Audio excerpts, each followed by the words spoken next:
22nd, 2018, there were several school districts in our nation with teachers angry about money shortage and for teachers to use in their classroom, and several more that proposed to join the strike.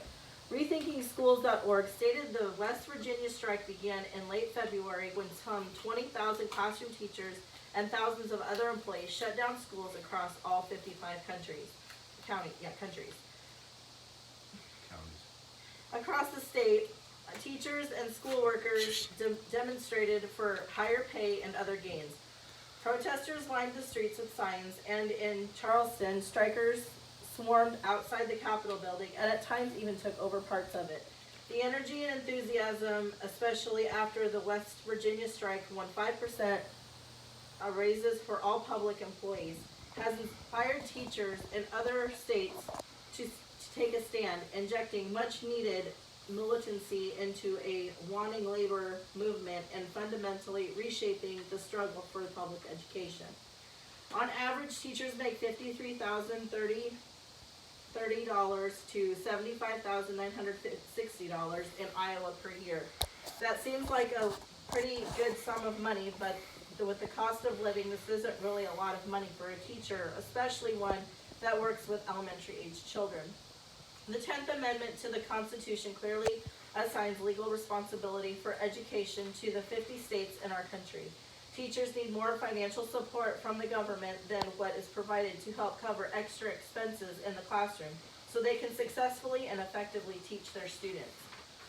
Early educators need things in their classrooms to keep students busy. The textbook Introduction to Teaching says anyone who knows teachers who are already underpaid have heard stories about them spending their own money for materials they use in their classrooms.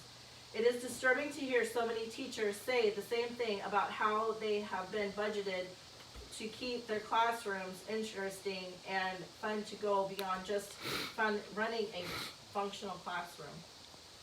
According to a study by the National Center of Education Statistics, nearly all public school teachers report digging into their own pockets to pay for school supplies, spending nearly $480 per year, far more than the federal $250 tax deduction available to teachers. Egan confirms in Introduction to Teaching, in every state in our country, a constitution outlines the roles and responsibilities of state education offices. Governors focus public attention on educational issues and solicit public support for educational funding. There was a time when parents were expected to be responsible parents and provide their kids with basic supplies for school. In recent years, this has changed due to lower income homes. Now the teachers are expected to buy supplies for their students. This cuts into their finances not only on a personal level, but on a professional level as well. Early educators need visuals for their students to learn. Pictures and stimulation are important to a developing child. If the teacher has to cut into the expenses used for their classroom, then their visuals and supplies are for fun projects get impacted. The money the government provides varies from state to state and school to school. Funding then becomes unfair and remains inadequate. The Department of Education said fair and adequate funding is one of the most significant obstacles in expanding high-quality choice programs.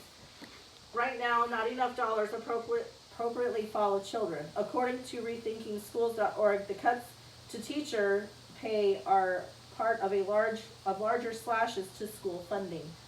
While the chronic underfunding of public education has always been a fundamental fact of school life in the United States, and many states, it's been getting worse.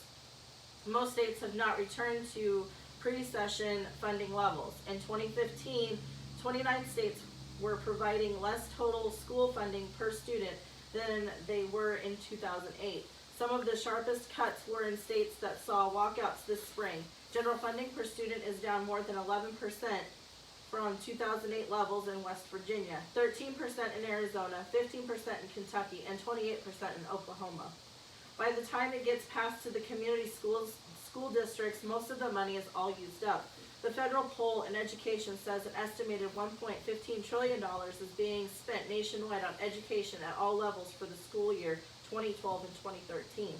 A substantial majority will come from state, local, and private sources.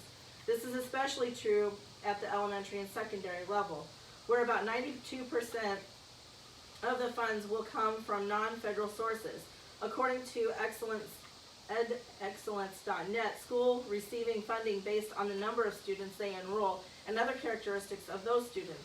If the student moves from one school to another, the receiving school gets the money designated for that student.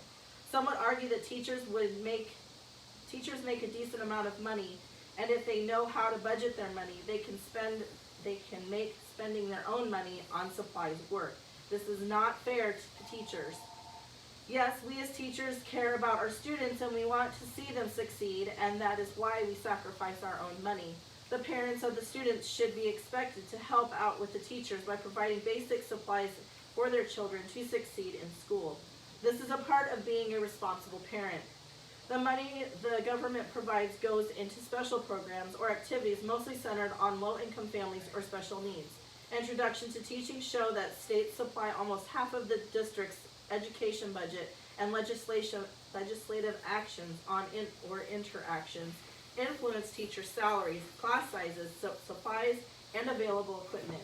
State income taxes and sales taxes are also two sources of the state income, each contributing about 1/3 of all state revenues. A lot of times there is even more pulled from extracurricular activities that are useful, fun, and needed, such as the music and art departments of schools. When we take away from the categories, we take away culture from the students. The Elementary and Secondary Education Act, or ESSA, authorizes grants for elementary and secondary school programs for children of low-income families. School library resources, textbooks, and other instructional materials, supplemental education centers, and services. Strengthening state education agencies, education research, and professional development for teachers. The No Child Left Behind Act is a reauthorize of ESSA. Even in this current time of war against terror, taxpayers' investments in education exceed that for national defense. Taxpayers will spend an estimated $373 billion for higher education in the same school year. Other nations spend far less, achieve higher levels of student performance. Sales taxes are regressive, however, meaning that they take proportionally more from lower income families who spend a larger portion of their income on necessities such as food, clothing, and housing. Personal income tax accounts for another 1/3 of state revenues, and the remaining 1/3 revenues the corporate income taxes.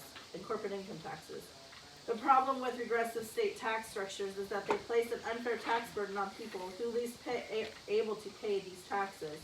A recent study found that the poorest 1/5 of Americans pay 11% of their income to state and local taxes. The middle 1/5 pay 9%, and the top 1% pay 5%.